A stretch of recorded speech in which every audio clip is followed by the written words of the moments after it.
মনে যতটা কষ্ট নিয়ে গ্রামের বাড়িতে গেছি তার থেকে ডাবল কষ্ট নিয়ে গ্রামের বাড়ি থেকে ঢাকাতে আসছি। হ্যালো বন্ধুরা, সবাই কেমন আছেন? আশা করছি ভালো আছেন। আমরা একদমই ভালো নেই। কেন ভালো নেই জানতে হলে ভিডিওটি শেষ পর্যন্ত দেখতে হবে।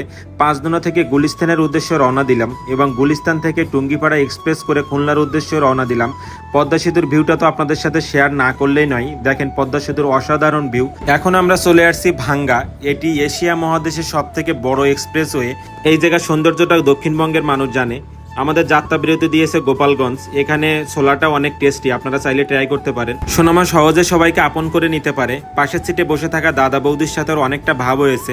এখন আমরা যাচ্ছি মোংলার উদ্দেশ্যে। দিগরাজ নেমে গেলাম। দিগরাজ থেকে পশুর নদী পার হয়ে আমরা ওপারে যাব। তাপবিদ্যুৎ কেন্দ্র, navy camp, Holcim, elephant band, cement, Mongla port সবই কাছাকাছি। এখান থেকে বঙ্গোপসাগর বেশি দূরে নাই এবং সুন্দরবন অনেক কাছেই। আমরা ট্রলারে পার হয়ে ওপারে যাব। জোয়ারের সময় নদীতে প্রচুর পরিমাণে ঢেউ হয়, যার জন্য খেওয়াগুলা মাঝে মাঝে বন্ধ থাকে।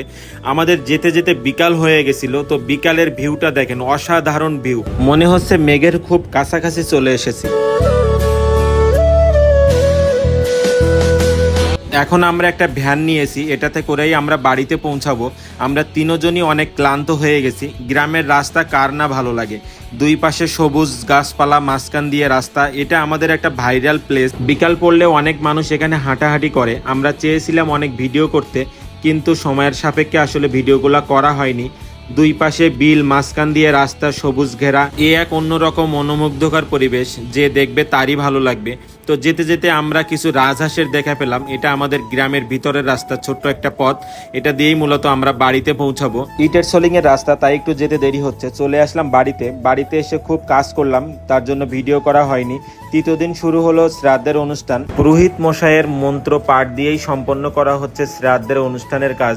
বাবা, মা, সোনামার মা সবাই বসে গেছে শ্রাদ্ধের অনুষ্ঠানে। ধর্মীয় অনেক রীতিনীতি মেনেই মূলত শ্রাদ্ধের অনুষ্ঠানটা করা হয়।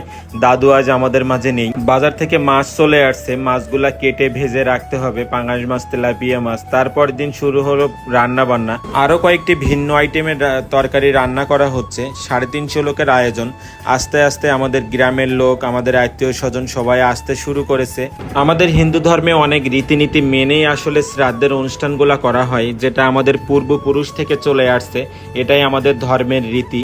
বৃষ্টির কারণে আসলে পুরা প্যান্ডেল বলেন, খাওয়া দাওয়া, পুরা অ্যারেঞ্জমেন্ট আমাদের অনেক প্রবলেম ফেস করতে হয়েছে। যাই হোক, ভগবানের কৃপায় এবং দাদুর আশীর্বাদে আমরা সমস্ত কাজ সঠিকভাবে সম্পন্ন করতে পেরেছি। এখন আমাদের ঢাকায় ফেরার পালা। আমাদের সাথে ঘটে যাওয়া কিছু ঘটনা আমাদের মনকে অনেক ভারী করেছে, যা আমাদের ভবিষ্যতে সারাটা জীবন মনে থাকবে। একটা কথা সবসময় বিশ্বাস করি, যে উপরে ভগবান আছেন, উনি সবকিছু জানেন এবং উনি সবকিছু দেখছেন। একদিন উনি সত্যের জয় করাবেন, সেদিনের অপেক্ষায়। বাড়িতে যেয়ে আমরা 144 ধারা কারফিউতে আটকে গেছিলাম, যার জন্য ঢাকাতে আসতে আমাদের 2-1 দিন দেরি হয়েছে। আজকের ভিডিওটা এ পর্যন্তই। দেখা হবে নতুন কোনো এক ভিডিওতে।